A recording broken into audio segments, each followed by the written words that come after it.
ಮಾಧ್ಯಮದ ಸ್ನೇಹಿತರಿಗೆ ನಮಸ್ಕಾರ. ಇವತ್ತು ಸಾಧು ಸದ್ಧರ್ಮ ವೀರಶೈವ ಸಮಾಜದ ಒಂದು ಸಭೆಯನ್ನು ದಾವಣಗೆರೆಯಲ್ಲಿ ಅಪೂರ್ವ ರೆಸಾರ್ಟ್ನಲ್ಲಿ ಆಯೋಜಿಸಲಾಗಿತ್ತು.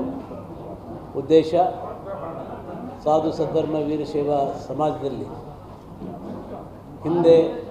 ಹಿಂದಿನ ಗುರುಗಳು ಶಿವಕುಮಾರ ಸ್ವಾಮೀಜಿಯವರು ಏನು ಅಡಿಪಾಯ ಹಾಕಿದ್ರು, ಏನು ನಿಯಮಗಳನ್ನು ಪದ್ಧತಿಯನ್ನು ತಂದಿದ್ದರು, 60 ವರ್ಷಕ್ಕೆ ನಿವೃತ್ತಿ ಆಗಬೇಕು, ಮಠದ ಪೀಠಾಧಿಪತಿಗಳನ್ನು ಮಾಡಬೇಕಾದ್ರೆ ಸದ್ಭಕ್ತರ ಎಲ್ಲ ಒಂದು ಒಪಿನಿಯನ್ನ ಪಡೆದು ಮಾಡಬೇಕು ಮತ್ತು ಮಠದ ಆಸ್ತಿ ಸದ್ಭಕ್ತರಿಗೆ ಸೇರಿದ್ದು ಅಂತ ಏನು ಮಾಡಿದರು, ಅದನ್ನು ಈಗಿನ ಶ್ರೀಗಳವರು 90 ಇಸ್ವಿಯಲ್ಲಿ ಬದಲಾವಣೆ ಮಾಡಿ ಸಂಪೂರ್ಣ ಮಠದ ಆಸ್ತಿ ತಮ್ಮ ಹೆಸರಿಗೆ ಮಾಡಿಕೊಂಡಿದ್ದಾರೆ ಮತ್ತು ಪೀಠಾಧಿಪತಿಯನ್ನು ಆಯ್ಕೆ ಮಾಡೋದು ಕೂಡ ತಮ್ಮ ಏಕ ನಿರ್ಣಯ ಅಂತೇಳಿ ಏನು ಮಾಡಿದರು. ಅದರ ವಿರುದ್ಧ ಇವತ್ತು ಸಮಾಜದ ಎಲ್ಲ ಮುಖಂಡರು ಸೇರಿ ಅದು ಸರಿಯಲ್ಲ, ಹಿರಿಯ ಜಗದ್ಗುರುಗಳು ಏನು ಪೀಠಿಗೆ ಹಾಕಿದ್ರು, ಹಿಂದಿನ ಬೈಲಾ ಏನಿತ್ತು ಆ ಬೈಲಾನೇ ಮುಂದುವರಿಬೇಕು, ಇದು ಡಿಸಾಲ್ವ್ ಆಗಬೇಕು, ಕೂಡಲೇ ಸಿರಿಗೆರೆ ಮಠಕ್ಕೆ ನೂತನವಾದಂಥ ಪೀಠಾಧಿಪತಿಯನ್ನು ನೇಮಕ ಮಾಡಬೇಕು ಅನ್ನೋಂಥ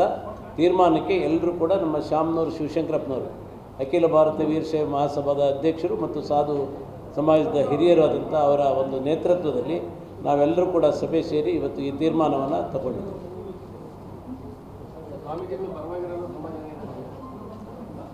ಬಹಳಷ್ಟು ಜನಕ್ಕೆ ಸತ್ಯಾಸತ್ಯತೆ ಗೊತ್ತಿಲ್ಲ.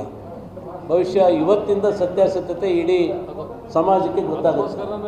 ಇದುವರೆಗೂ ಏನಾಗಿತ್ತು ಅಂತ ಹೇಳಿದರೆ ಎಲ್ಲ ವಾಟ್ಸಪ್ಪಲ್ಲಿ ಕೆಲವು ಯುವಕರು ಅದರ ಮಠದ ಪರವಾಗಿ ಧ್ವನಿ ಎತ್ತಿದ್ರು, ಕೆಲವರು ಅಂದರೆ ಅವರ ವಿಚಾರಗಳಿಗೆ ವಿರೋಧವಾಗಿ ಏನು ಕ್ರಾಂತಿಕಾರಕ ವಿಚಾರಗಳನ್ನು ಮಾಡಿದರು, ಅದು ದ್ವಂದ್ವ ನಡೀತಾ ಇತ್ತು. ಹಾಗಾಗಿ ಅಲ್ಲಿ 2 ಗುಂಪುಗಳನ್ನು ಮಾಡುವಂಥ ಒಂದು ವ್ಯವಸ್ಥೆ ಆಗಿತ್ತು. ಇವತ್ತು ಈ ಮಾಧ್ಯಮದ ಮೂಲಕ ಇವತ್ತು ಇಡೀ ಸಮಾಜ ನಾವೆಲ್ಲ ಸೇರಿರೋದ್ರಿಂದ ಇವತ್ತಿಂದ ಸಾಮಾನ್ಯ ಮನುಷ್ಯನಿಗೂ ಕೂಡ ಸಮಾಜದಲ್ಲಿ ಮಠದಲ್ಲಿ ಏನು ನಡೆದಿದೆ ಅನ್ನೋದು ಸತ್ಯಾಸತ್ಯತೆ ಗೊತ್ತಾಗುತ್ತೆ. ಗೊತ್ತಾದ ಮೇಲೆ ಜನರ ಭಾವನೆ ಬದಲಾವಣೆ ಆಗುತ್ತೆ.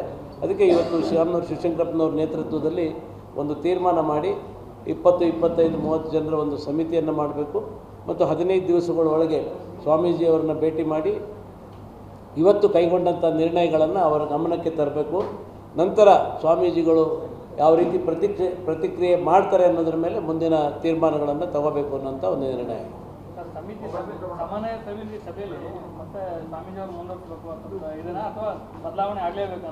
ನೋಡಿ, ಸ್ವಾಮೀಜಿ ಈಗ ಹಳೆಯ ಜಗದ್ಗುರುಗಳ ತೀರ್ಮಾನ ಏನು 60 ವರ್ಷ ಆದಮೇಲೆ ಅವರು ನಿವೃತ್ತಿ ಆಗಬೇಕು, ಮುಂದಿನ ಒಂದು ಪೀಠಾಧಿಪತಿಯನ್ನು ತಯಾರು ಮಾಡಬೇಕು ಅಂತ ನಿರ್ಣಯ ಮಾಡಿದ್ರು.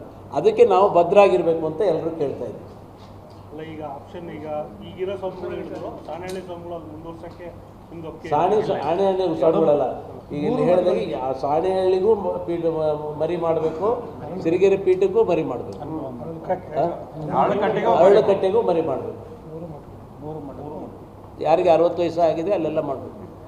ಹಿಂದೆ ಮಾಡಕ್ಕೆ ಹೋಗಿದ್ರು, ಅದು ವಿರೋಧ ಆಯ್ತು ಅಂದರೆ ಸ್ವಾಮೀಜಿ ಅವರ ತಂಗಿ ಮಗನನ್ನು ಮಾಡಿ ಈಗ ಅದ್ರ ಬಗ್ಗೆ ನಾವು ಚರ್ಚೆ ಮಾಡೋದಕ್ಕಿಂತ ಮುಂದಿನ ಆಗುಹೋಗುಗಳ ಬಗ್ಗೆ ಚರ್ಚೆ ಮಾಡೋದು ಭಾಳ ಆ ಥರದ ಅಧಿಕೃತ ಮಾಹಿತಿ ಯಾರಿಗೂ ಇಲ್ಲ.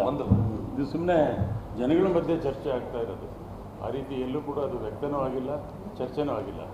ಅದು ಸುಮ್ಮನೆ ಆಗ್ತಿದ್ರಂತೆ. ತಪ್ಪಾಗಿದೆ ಅಂತ ಅವ್ರು ಕೇಳೋದು ಬೇಡ. ನಾವು ತಪ್ಪನ್ನು ಸ್ವಾಮಿಗಳಿಂದ ನಿರೀಕ್ಷಣೆ ಮಾಡಲ್ಲ. ನೀವು ಕ್ಷಮೆನೂ ಬೇಡಪ್ಪ, ನಾವು ಭಕ್ತರಿದ್ದೀವಿ. ಪೀಠಾಧಿಪತಿ ಹೊಸ ಒಂದು ಮರಿಯನ್ನು ಮಾಡಿ ಈ ಡೀಡನ್ನು ಕ್ಯಾನ್ಸಲ್ ಮಾಡಿ, ನಿಮಗೇನು ಗೌರವ ಸಿಗ್ತದೆ ಆ ಗೌರವ ಇದೇನಾದ್ರು ನೀವು ಒಪ್ಕೊಂಡು ಮಾಡಿದರೆ ಮುಂದಿನ ವರ್ಷದ ತರಳುಬಾಳು ಹುಣ್ಣಿಮೆ ಹಿಂದೆಂದು ಇತಿಹಾಸದಲ್ಲಿ ಕಾಣದೇ ಇರುವಂಥ ಒಂದು ತರಳುಬಾಳು ಹುಣ್ಣಿಮೆ ಆಗುತ್ತೆ. ಅಲ್ಲ, ಇಲ್ಲಿ ಉದ್ದೇಶ ಏನು, ಎಲ್ಲವೂ ಅವರಿಗಾಗಿರ್ತಕ್ಕಂಥ ವಯಸ್ಸು 78 ವರ್ಷ ವಯಸ್ಸು. ಈಗ ಚಟುವಟಿಕೆಗಳ ಜೊತೆಗೆ ಪ್ರವಾಸ ಕಷ್ಟ ಆಗ್ತಾ ಇದೆ. ಅದೊಂದು. ಆಮೇಲೆ ಏನಾಗ್ತದೆ, ಈಗ ಹೊಸದಾಗಿ ಒಂದು ಮರಿಯನ್ನು ಮಾಡದೆ ಹೋದರೆ ನಾಳೆ ಮುಂದಿನ ನಮ್ಮ ಆಚಾರ ವಿಚಾರಗಳು, ನಮ್ಮ ಮಠದ ಪರಂಪರೆ, ನಮ್ಮ ಮಠದ ಏನು ಭಕ್ತರು ಯಾರು ಏನು ಅನ್ನೋದು ಗೊತ್ತಾಗದೇ ಮುಂದೆ ಬಂದಂಥ ಮರಿಗೆ ಈ ಭಕ್ತರ ಪರಿಚಯ ಆಗದೆ ಹೋದರೆ, ಮಠದ ಸಂಸ್ಕೃತಿ ಪರಿಚಯ ಆದರೆ ಮಠ ನಡೆಸೋದು ಹೇಗೆ? ಭಾಳ ದೊಡ್ಡ ಸಮಾಜ ಇದೆ. ಆ ಸಮಾಜ ಸರಿಯಾದ ದಾರಿಯಲ್ಲಿ ಹೋಗಬೇಕು ಅನ್ನೋಂಥದ್ದು ಎಲ್ಲರ ಉದ್ದೇಶ. ಅದಕ್ಕೋಸ್ಕರ ಮುಂದೆ ಮರಿ ಮಾಡಿ ಅಂತ ಕೇಳ್ತಾ ಇದ್ದೀನಿ. ಮರೀನ ನೀವು ಆಯ್ಕೆ ಮಾಡ್ತೀರಾ, ಸ್ವಾಮಿಗಳು ಯಾರೋ ಹೇಳಿದ್ರು ಒಪ್ಕೊಂಡ್ರಾ? ಎಲ್ಲ ಭಕ್ತರು ಸೇರಿ ಆಯ್ಕೆ ಮಾಡಬೇಕು ಅನ್ನೋದು ಎಲ್ಲರ ಅಭಿಪ್ರಾಯ. ಸರ್, ಈಗ ಟ್ರಸ್ಟಿಗೆ ಸಂಬಂಧಪಟ್ಟಂಗೆ ಪಾರದರ್ಶಕವಾಗಿಲ್ಲ ಸರ್. ಅದು ಸೋಲೋ ಡೀಡ್ ಆಗಿದೆ. ಸಮಾಜದ ಆಸ್ತಿ ಎಲ್ಲ ಅವ್ರ ಹೆಸರಲ್ಲೇ ಆಗಿದೆ. ಸೋಲೋ ಡೀಡ್ ಎಲ್ಲ ನಮ್ಮದು ಅನ್ನೋದು ಏಕ ವ್ಯಕ್ತಿತ್ವದ ಒಂದು ಡೀಡ್ ಆಗಿದೆ. ಏಕ ವ್ಯಕ್ತಿತ್ವ ಬೇಡ, ಇದು ಮಠಕ್ಕೆ ಬಂದಂಥ ಆಸ್ತಿ ಯಾರು ಗಳಿಸಿದ್ದಲ್ಲ. ಇಡೀ ಸಮಾಜದ ಭಕ್ತರು 10 ರೂಪಾಯಿಯಿಂದ ಹಿಡ್ಕೊಂಡು 10 ಪೈಸೆಯಿಂದ ಹಿಡ್ಕೊಂಡು 10 ಲಕ್ಷ 1 ಕೋಟಿವರೆಗೂ ಕೊಟ್ಟಂಥ ಭಕ್ತರಿದ್ದಾರೆ. ಅದು ಭಕ್ತರದ್ದು ಕಾರಣಕ್ಕೆ ಭಕ್ತರಿಗೆ ಇರಬೇಕೆ ಹೊರತು ಯಾವುದೇ ವೈಯಕ್ತಿಕವಾಗಿ ಕ್ಷಣ ಕ್ಷಣದ ಸುದ್ದಿಗಳಿಗಾಗಿ ಫ್ರೀಡಂ ಟಿವಿ ಸಬ್ಸ್ಕ್ರೈಬ್ ಮಾಡಿ, ಲೈಕ್ ಮಾಡಿ ಹಾಗೂ ಫಾಲೋ ಮಾಡಿ. ಹೊಸ ಸುದ್ದಿಗಳ ನೋಟಿಫಿಕೇಶನ್ಗಾಗಿ ಬೆಲ್ ಐಕಾನ್ ಮೇಲೆ ಕ್ಲಿಕ್ ಮಾಡಿ.